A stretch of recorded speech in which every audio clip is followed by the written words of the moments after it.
So we look at the history of the CFL, and you're saying to yourself, who is probably the best money quarterback of all time in the association? Who overachieved the most, and who made a longer lasting legacy than a lot of people give him credit for? Now you have to think very deeply here. This guy had one of the greatest quarterback names of all time.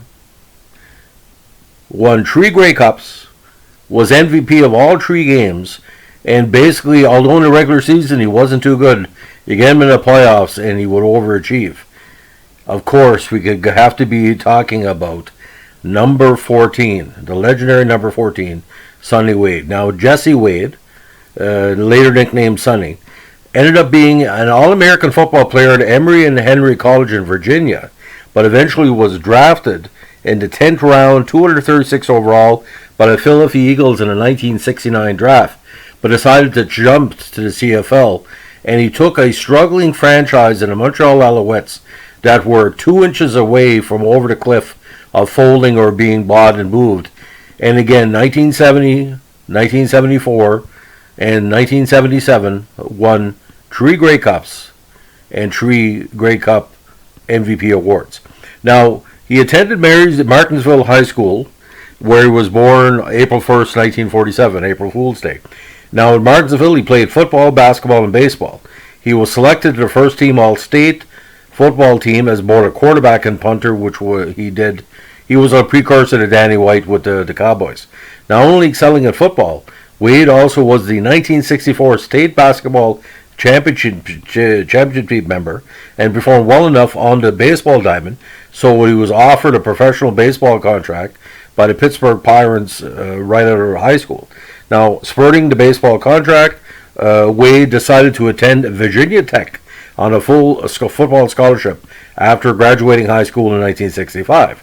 Now, once at Virginia Tech, Wade was one of 9 freshman quarterbacks and earned his position as quarterback of the freshman team. After having philosophical differences with head coach Jerry Claiborne, Wade decided he was going to transfer schools and play football somewhere else. Now, prior to transferring, Wade went back for summer camp and worked his way up to starting quarterback. Upon being named first-string quarterback, Wade informed the coaching staff that he would be leaving. Now, after transferring out, he found himself at Emory and Henry College in Southwest Virginia, where he took part in 3 sports, including basketball and baseball. Now, while in Emory and Henry, he started at quarterback, where he also assumed the role of punter, place kicker, and offensive coordinator by calling his own plays. He led the nation in scoring during the 1967 season with 141 points, and with his athletic ability and astute play calling, he also led the team to a national record in total offense with 553 yards per game during the 68 season. Now, during that 68 campaign, he was the second in the nation in total offense and passing, threw 28 touchdowns, rushed for 9, kicked 31 extra points, had a 9-1 winning record, and was named first team AP Little All-American quarterback, his second All-American selection after his first coming after the 67 season. Wade was voted Virginia College Football's Player of the Year in 66, 67, and 68, and as a result of his performance in the 68 season, he was selected to play quarterback at the North-South Shriners Classic football game. Now expected to be selected in one of the first several rounds of the 69 NHL draft, his draft position slipped to 10th round after throwing 3 interceptions in a North-South game and was selected by the Eagles, again, 236 overall. Now, Wade was also elected by the Alouettes of the Canadian Football League, and in the days prior to TV deals and large salaries offered to players, he was offered the same contract terms for both teams and decided to head to Montreal after extensive changes were made to the Philadelphia front office. Now, 1 year after graduating, he was inducted into the E&H Hall of Fame, and his number 18 jersey was retired. Now, when Wade joined the Alouettes, like I said, in 69, Montreal was on the lowest tenure of their life. At the point, they were the laughingstock of the East, as he had 9 straight losing seasons. Now, coached by former Alouettes great Sam Echeverry, and starting in the 73 season, the famed Marv Levy, Wade became the best clutch players in Grey Cup history. Now, Wade started his first game in Montreal on the defensive side of the ball. He played his first Canadian Football League plays as the Monster Man, which is the 12th man in Canadian football that is a hybrid between a defensive back and a linebacker. After diving for an interception and dropping out upon hitting the ground, he started the next offensive series as quarterback, and it was from that position as a punter where he achieved his lasting fame.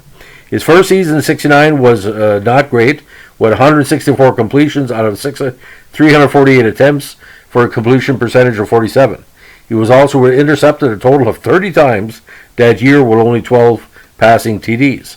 Now they finished with a record of last place in the Eastern Conference at 2-10-2. Now they did host the Grey Cup that year. Now the following season, things turned around for both Wade and the Alouettes. Although Wade posted similar stats as the prior year, including a career high of 31 interceptions for the campaign, they finished the season with a 7-6-1 record heading into the playoffs.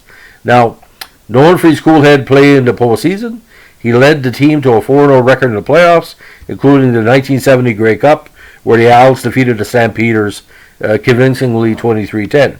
For his performance in the game, Wade was awarded the first of 3 Grey Cup MVP awards. Now injured in the 1973 season, only playing one game, he returned to the Owls for the '74 season to split time with Jimmy Jones at quarterback. The Owls fared well during the season with the dual QB lineup and made it to the Grey Cup, where he faced the favored Edmonton Eskimos. After a largely ineffective performance by Jones, Wade came in during the second quarter with the Owls down 7-0 and led the team to 20 straight points in a 27 victory, and was awarded his second Grey Cup MVP award.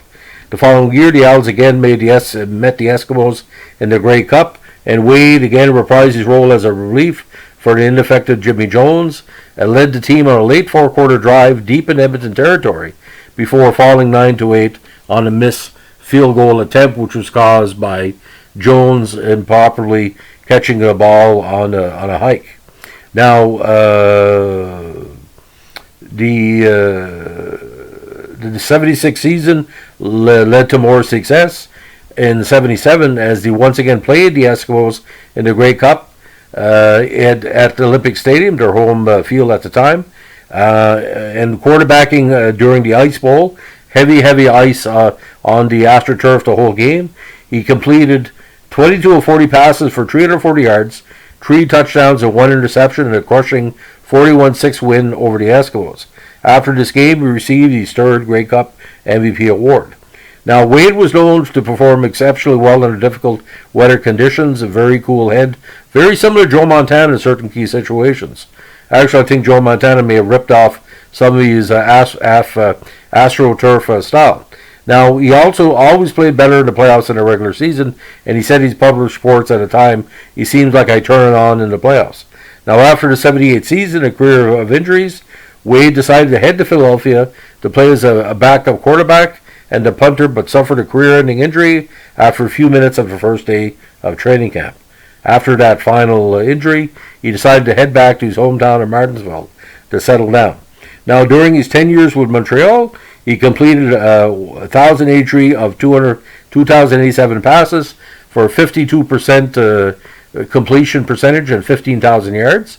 He threw from 89 touchdowns, but of course 169 interceptions. 61 came in the first 2 years.